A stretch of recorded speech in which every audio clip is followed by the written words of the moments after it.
Ever been dumped by your boyfriend on a long-haul international flight in economy?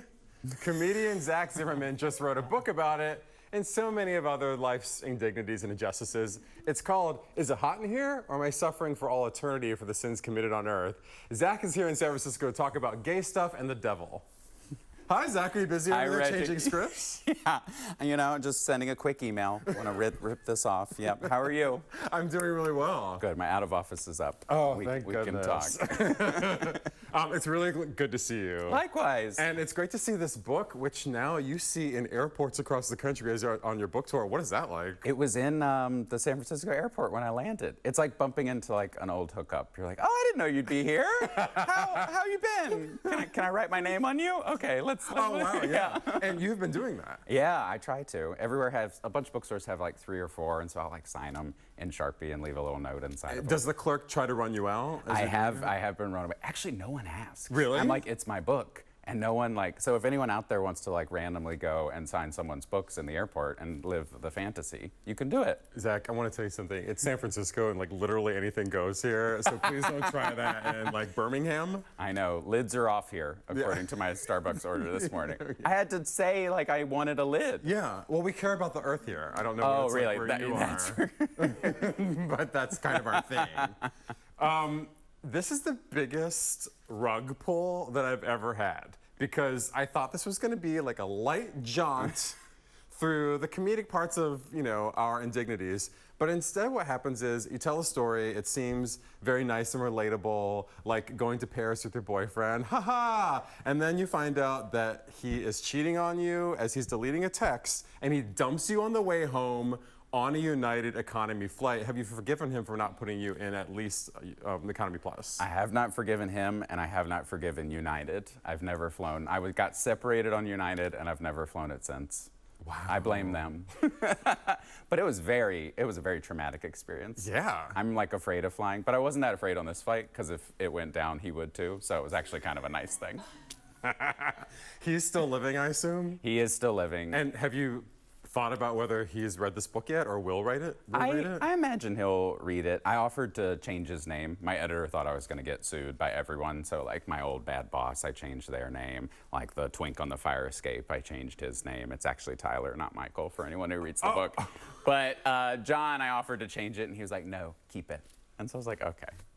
Twink on the Fire Escape is another harrowing journey of dating that doesn't end well. And he literally is on the fire escape trying to get away from your house, and the firefighters have to come to rescue kind of both of you. Spoiler alert, it was a journey. And I was just in Chicago, and I went back to the alley where it happened, and they still have the fence is still chopped down. It's still sitting there. Wow, the memories. The memories we make. The thing I love about this book is that it does feel very relatable to me. I was surprised how many times in this I thought, wow, I wish I didn't feel that way also. Because I think it's unique to gay people in some ways not. Being raised in a household that I think has a lot of good intentions, but the byproduct of those good intentions is that you're kind of told that you're going to go to hell. Yeah, I think sometimes, parents think they're loving or they're trying to love in a certain way, but they are causing like terrible harm in different sorts of ways. And especially as I watch kind of the right now and the things it's doing to children and fighting for children, like that's scary. I thought this was just like a weird part of my past, but you know, it's part of the bedrock of American soil. It is. Yeah. Shame. Shame. We love shame. We do love shame. We're gonna live forever. Yeah. And and it's part of what makes you so funny, and it's what gives you so much comedy when you're doing your stand-up routines, but it also gives you a lot of therapy. It's true. Tonight at Swedish American Hall, in 12 hours, everyone can enjoy my stand-up stylings of delight and devastation if you're free. I don't know. People are probably busy. They're not. You're busy. He was like, I'm going to be in bed at 8 o'clock. I can't come. It's true. I know. I really wish I could come. But I have seen you live before, and it is amazing. Oh, that's very kind. Another part of this book is having a conversation with actual Satan. And I'm curious, if you were to go to hell, and if you believe that hell existed, and you talk a lot about various chain restaurants you're obsessed with, and you could only eat at one chain restaurant in hell for the rest of damnation, what would it be? Oh, fantastic. Olive Garden, Red Lobster, or Applebee's? Well, those don't exist in hell because those are heaven on earth. Those only exist in paradise. So which chain is in hell?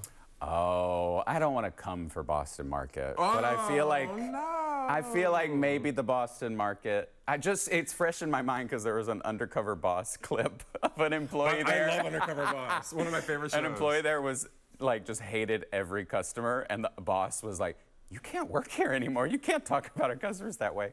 But yeah, maybe the Boston Market or a Chipotle, because that is. I love Chipotle, but it's hell on my bowels. So. Oh, I see. I understand. Yeah. Thank you. Empathy from off screen. Thank you. I can't do spicy. That's a you thing, not a Chipotle thing. Oh, fair enough. Is there a celebrity that you would like to spend all of hell with?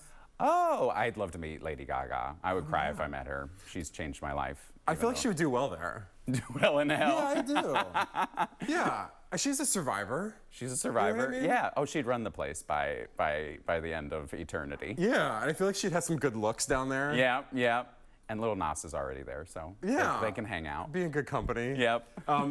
So, what was your kind of idea? Oh, we have to go? No! We're getting a call. Yeah. I have an email, Reggie. Reggie. 8 p.m. at Swedish Hall, American Hall. And buy this book.